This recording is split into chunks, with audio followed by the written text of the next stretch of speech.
Hello to all my friends out there. Hi, you guys. Well, let's see. It was about 66 here, and it's 4 o'clock in the afternoon, so it's pretty warm here. Yesterday, I dehydrated beef. I made nuggets with some baked beans from a can from Walmart, and I bought some coleslaw. So I thought, I have made nuggets a million times on my channel, so today I'm out moving around. I try to walk around the shopping mall about, it's supposed to be 2 hours, but I'm getting nowhere near that, so I'm trying to do walking at night. I posted that video for you guys on my Twitter. So Walmart gave me 2 free masks. I got hand sanitizers and stuff too. And then I bought this little icon. I have a collection.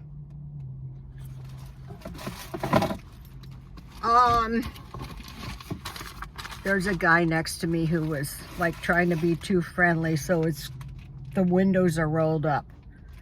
Oh boy. So this video is how to fill in your stockpile when you're grocery shopping. So when I first started these YouTube videos, it was because I actually had something to say, and what it was is how to survive, like if you don't have that much money, and buy food so you won't run out. Because I was a single mom, and I thought, and the people I work with were kind of broke all the time too.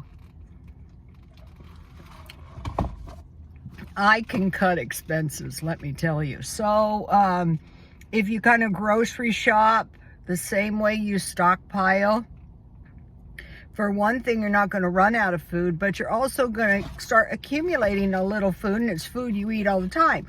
So I wrote down categories. Oh, my nose itches. Beans, rice, and vegetables.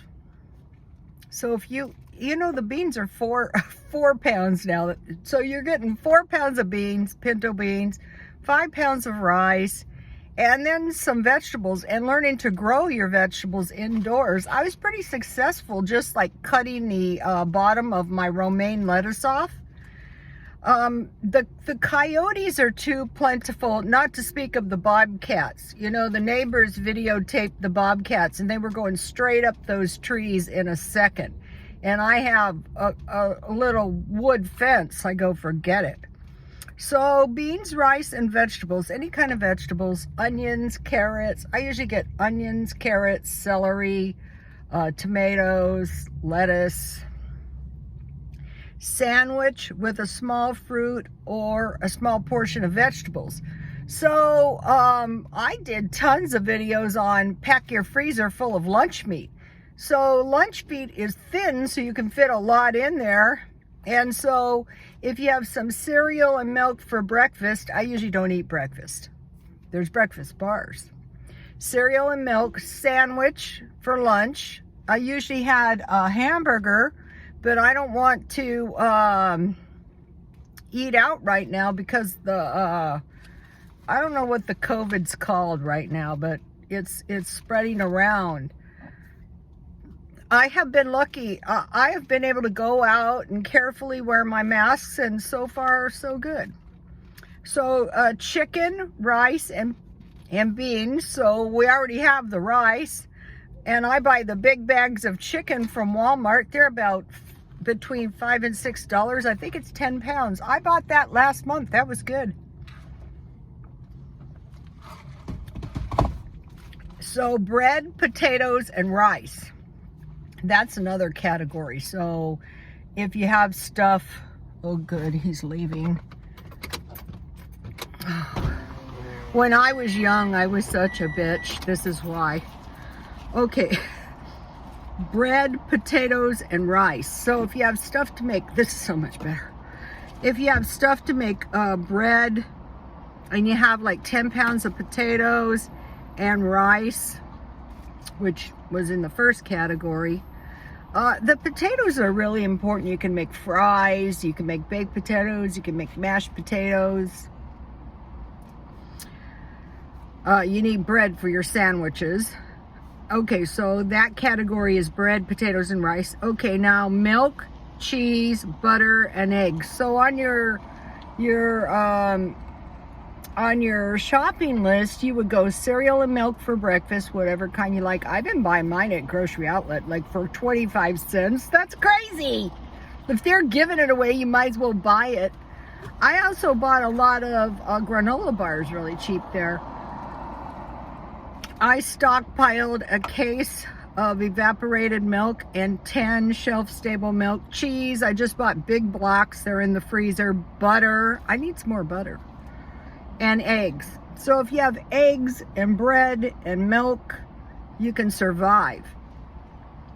Also, I've been using, tonight, I think I'm going to make chili, and I'm going to make cornbread using my buttermilk replacement stuff, and try Jan from New York City's cornbread, and she makes it like in a loaf pan, and add an extra egg. I'm going to do that tonight. Canned fruit and vegetables. I try to get the ones in their own juice. Walmart has pretty good, it's pretty hard to beat the Walmart fruit and vegetables. I've been eating a lot of peas. I think I didn't tell you guys the pea salad recipe right. It was peas, onions, chopped eggs, and mayonnaise, salt and pepper.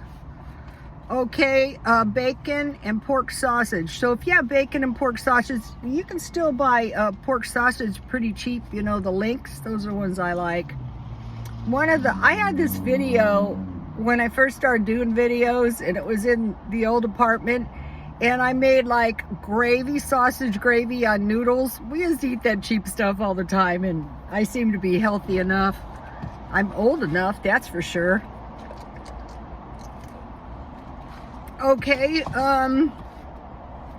chicken, the big bags from Walmart, 10 pounds, throw them in the freezer. You're not going to run out of chicken. I usually wash them off with salt and water and rinse them good, and then I freeze them in individual packages. And then hamburger. So the meat would be bacon, pork sausage, chicken, and hamburger. And last month at Grocery Outlet, I bought 2 1-pound packages of good hamburger for like $1.48, you know, when they were marked down. I like the way Jan from New York City buys the 90% hamburger, but when I can find the 1 pounds really cheap, I'm gonna get those. Out here around town, I can buy really good Angus burger for $5 a pound.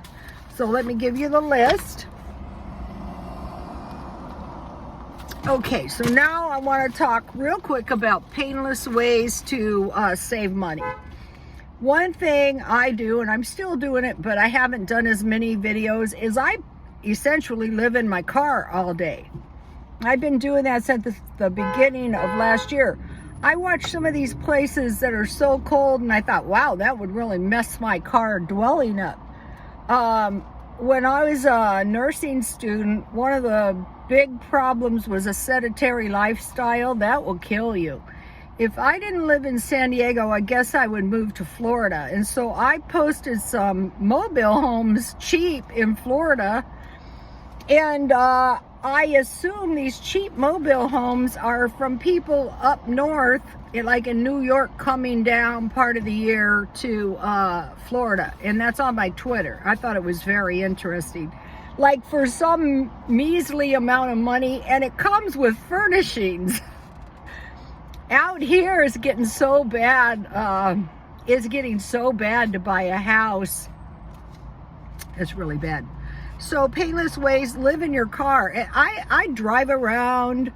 That's when I'm doing the no spend. I do have some money for gas, and I buy a couple Cokes or maybe some, you know, maybe some snacks. I'm not a Nazi about it. Let's see. Buy everything on sale. I'm big for that. Okay, I want to mention this coat. I buy coats because I sell them, but this coat is, I think, a wool coat. But see this quilted lining is really, really warm. And so I have a lot of coats, And, you know, I wear them, I buy them cheap, and I really, out here, I never had wool coats, but they're a lot warmer. So keep that in mind this summer. Eat your stockpile down. That's a painless way to save money. I mean, I've seen some ways that looked a little bit painful, which I reject, because that is not the way I do it. I can go forever. You know, like tonight, I think I'm going to make some chili, and I have hamburger that I cut a pound of hamburger, and I'm going to get my hamburger out, maybe a quarter pound. I have chili beans, you know, some onions, and I'm going to make a little batch of chili, and I'm not going to be suffering. I used to work and come home and make dinner. I cook every night. I think it's better. And then another way to save money is free activities, and one free activity is start a little business. Okay, like a YouTube channel. I would like it if you guys had YouTube channels and you told us, we would follow you. Leave it under the comments. eBay, I started that. Right now, mine's stagnating. The postage is really expensive, and I find that during these pandemics, you know, I had more problems. I had one problem that my item didn't get there in a timely manner at all. It was like 2 weeks from California to Utah. I go, oh my God, forget it.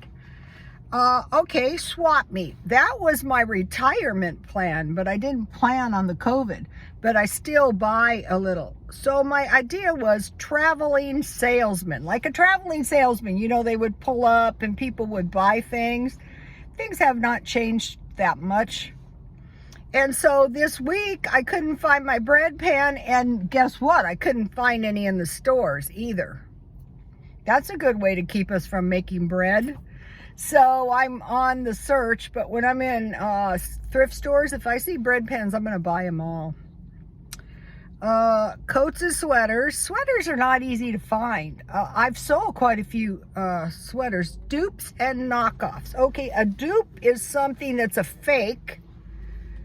And you know it's a fake. Like this is an example. This is like a cheap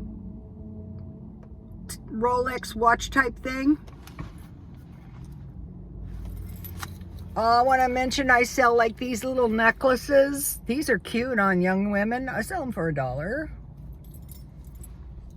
This is like a fake silver chain. And then last time I went to the swap meet, I sold quite a few knockoff purses. And what I did was, I know that the other vendors sell at other swap meets and in Mexico. So I sold the stuff for $1, but I could have sold the stuff for $3. It was mostly clothes. So in 2 weeks, not counting the $30 it cost me to get in, I made about $300. So in 2 weeks. So I would be doing that every week if it wasn't for the pandemic. One time I was in a thrift store, and you know, I told the guy I sell at the swap meet, and he says, do you make any money? And I thought, that is incredible. You're in a junk store essentially, and you make money every single day. That's all you do. The things to sell the best is all the junk out of your house, which works out good because I'm trying to minimize my house. So you guys, please like, comment, and subscribe, and I will see you soon, and God bless you all.